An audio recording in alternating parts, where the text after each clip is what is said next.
the Tim Kennedy episode, which we released in December.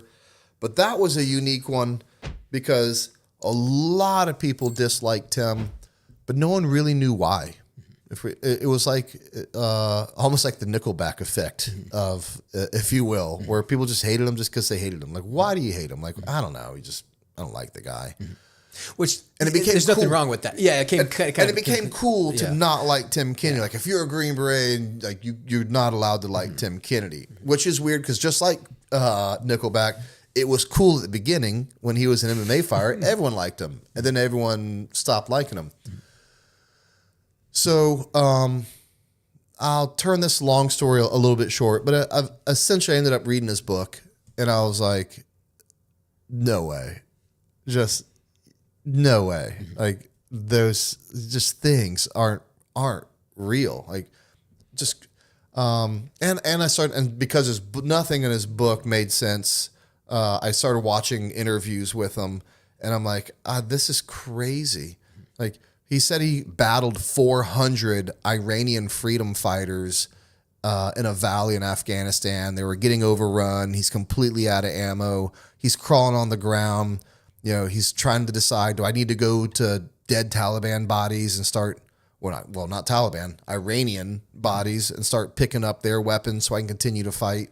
I'm like, 400 Iranian, what are you talking about? Like, get out of here. In his book, he claims that he killed 20 guys in a tower and Camp Anaconda, Fob Anaconda, Firebase Anaconda, in less than 48 hours. You would be a military legend if you sniped 20 guys in 48 hours. Not just an SF legend. You'd be a military legend. I can just go on and on about his stories of heroism and him getting wounded so bad that his teammates are begging him to get on the helicopter, but he's like, none of you guys are bad enough to get me on that helicopter. I'm staying. I mean, that's awful movie-like. You know, I've got every hurt guy on a helicopter we ever wanted to get on a helicopter. And again, just go watch the podcast. You'll see how atrocious it is. And he's naming all these names in the book, and I'm like, I know these are BS stories, but I got to check it out. And he left real names in the book. Couldn't believe it. Used everybody's real name. So they were really easy to find, being from that community. And I talked to all of them, and they were like, and I said the same thing. I didn't call them up saying, hey, Tim Kennedy's a liar, and me and you need to prove it. You know, I wanted to be above board. I wanted to do things the right way. And I would say, hey, my name's Brent Tucker, co-host of the Anti-Hero podcast. We're looking into some stories, and I just have some questions for you. Okay. Like, were you a part of the convoy in Afghanistan in Tim Kennedy's book? And then, yes, that's me. I am that guy. Did you read Tim Kennedy's book? Every single teammate would go, no, never read the book. Okay. All right. No, God, well, please, I have no, some excerpts from the book I'm going to read to you, and I just want to know if they're true or not. And they're like, okay. And so I'd read these wild stories. Hey, did truck drivers poke radiators with screwdrivers to try to sabotage the convoy? And they're like, no, that never happened. Why would they sabotage? That's their own jingle trucks. Why would they sabotage their own jingle trucks? I'm like, yeah, I know. I have to ask these questions just to make sure. Just did Tim Kennedy save an Afghan from an IED with no legs and fired his sniper weapon from the hip, holding off Iranian freedom fighters in an air ambush, and was covered in blood? And then the ground force commander couldn't get him medically evacuated because the U.S. refused to evacuate Afghan fighters.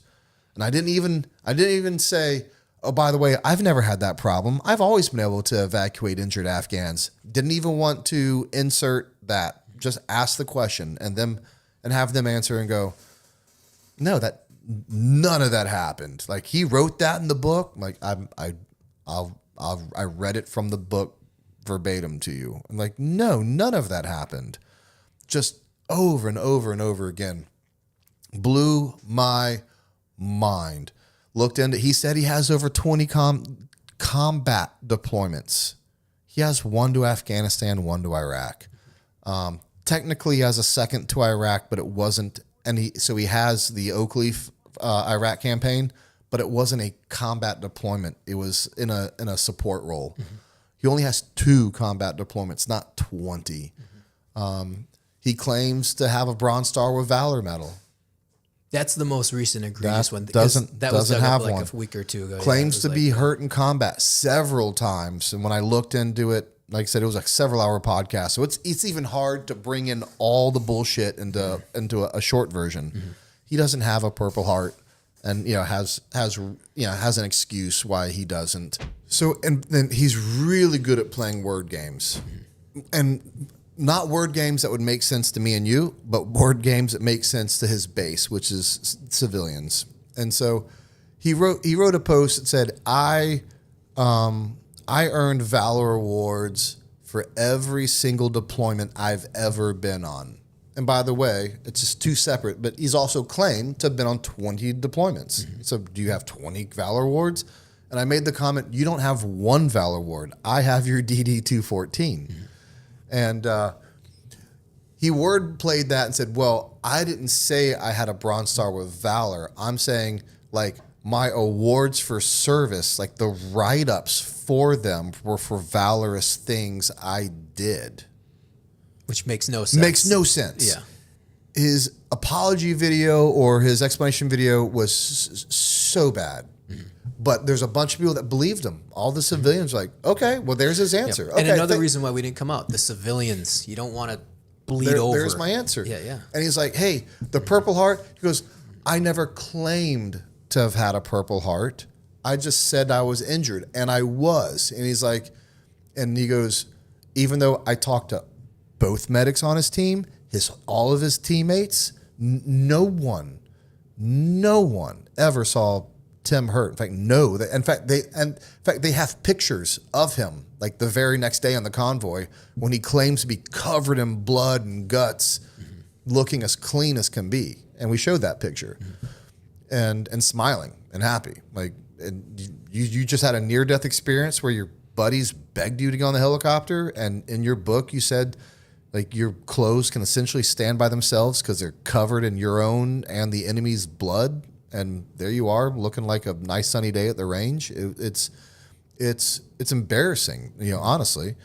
And he says, I never said I had a Purple Heart. I just said I was injured. And he goes, and I was injured. And he goes, if you look at my fights and my TV appearances after 2018, like, you can see the discoloring and the scars on my back and all this, and just completely played it off. We eventually pulled up tons of videos of him with his shirt off and no scarring on his back, no discoloration, nothing on his back.